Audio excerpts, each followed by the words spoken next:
Namaste and welcome to Wise Owl Career Guide.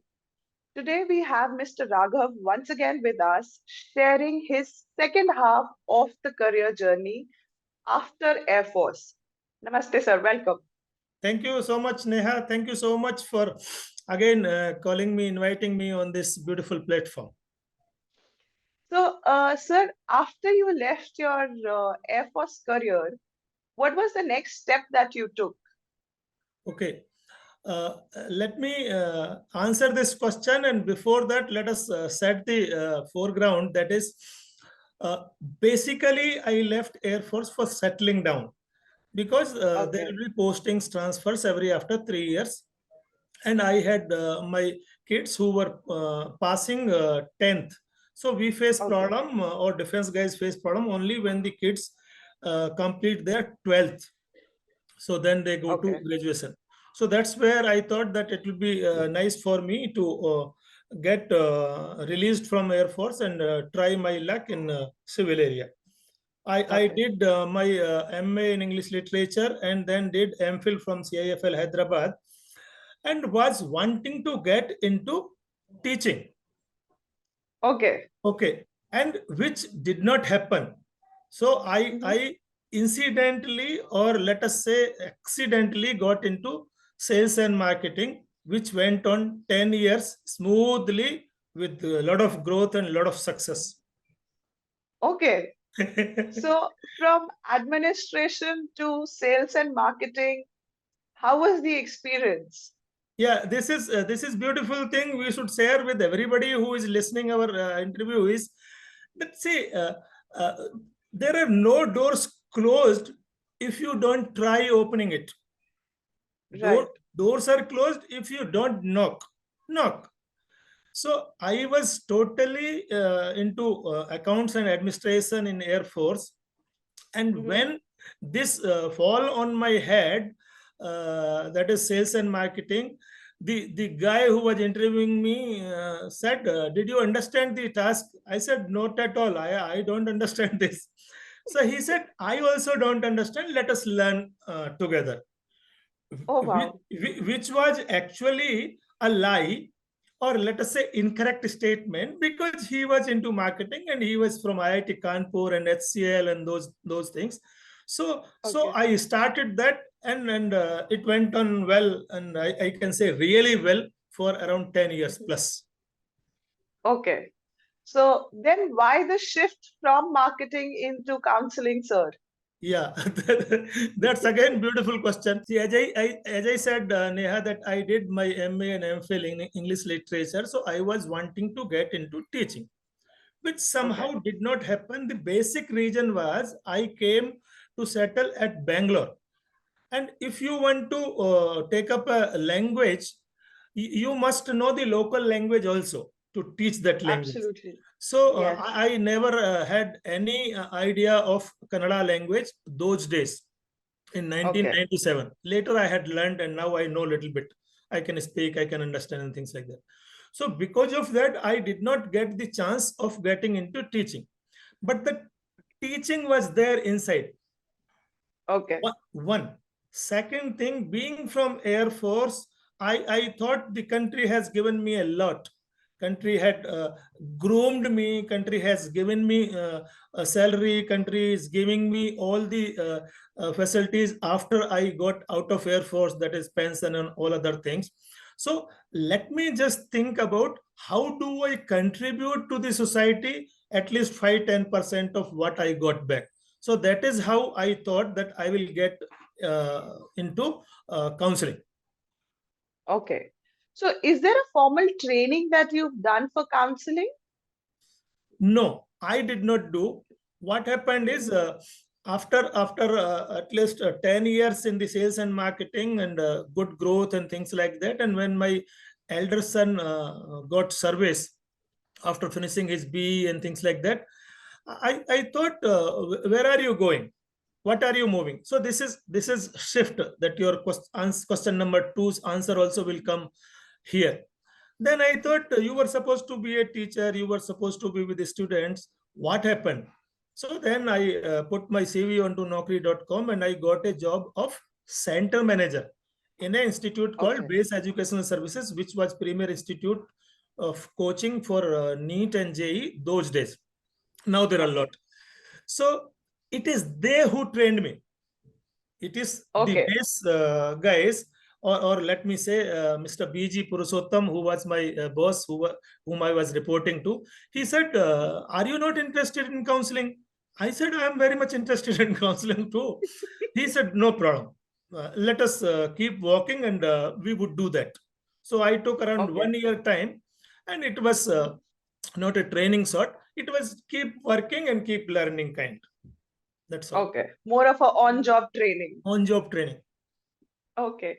But are there any courses available for counseling as a career? Of course, there are courses available, and I would suggest those who are wanting to get into should go Mm-hmm. should take that route.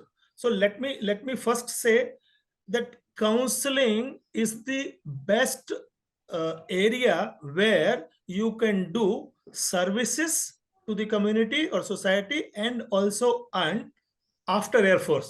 That is, if you don't want to Okay. get into, or you were not able to get into Air Force somehow, this is the Mm-hmm. number two priority wise good area where you can contribute to society while earning your bread and butter.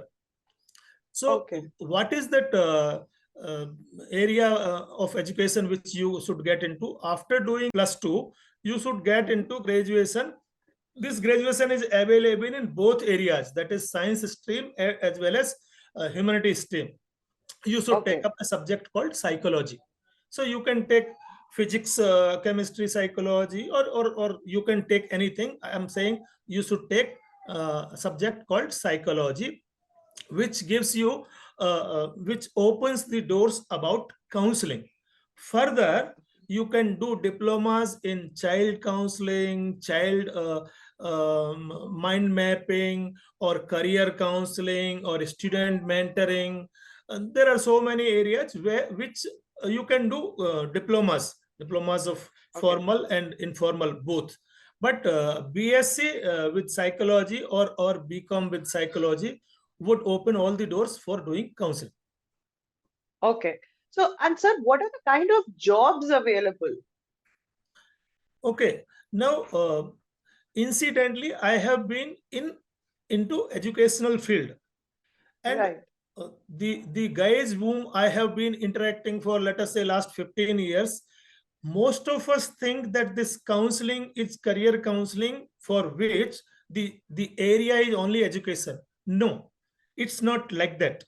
The counselors are required in as varied field as education, hospitals. Hospitals, you need Okay. counseling for the patients, for the inpatients, for the patients who are getting discharged. You need Mm-hmm. counselors for depression, you need counselors for stress handling. Yesterday some TV actress has committed suicide, and 2 3 days back some student in Kota has committed suicide. So we can counsel those guys in advance. You have counselors in all IT companies. In all Okay. IT companies you can get job, which will be somewhere they will call clinical counselors, somewhere they will say stress counselors. But there are today counselors with almost every IT industry, which are sizable industry. Huge area, Okay. huge scope. Okay. And sir, what are the kind of soft skills that a person should have for becoming a counselor? That is very important. Education, textbook, yes, but then there has to be certain soft skills also. That is really a very important question. See, there are, apart from lot more many things, at least two soft skills one must have if one is planning to get into counseling, any kind of counseling. That is, one is empathy. One has to have empathy. Without that, doing counseling or becoming a successful counselor would be very difficult. The second thing is, I call it listening. Out of four skills of reading, writing, speaking, listening, Mhm. when up to eighth, ninth, 10th, we keep no, being trained on all the four skills, and suddenly we start saying communication skills, and that is limited to speaking. I, Right. as a counselor, would insist and suggest and advise everybody, please inculcate habit of listening. For Mhm. becoming a good counselor, you have to have patience of listening.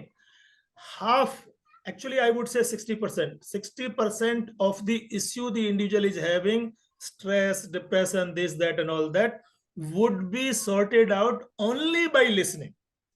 We keep seeing homeopathy doctors where Right. we find a lot of crowd. That crowd happens because the guy allows you to speak.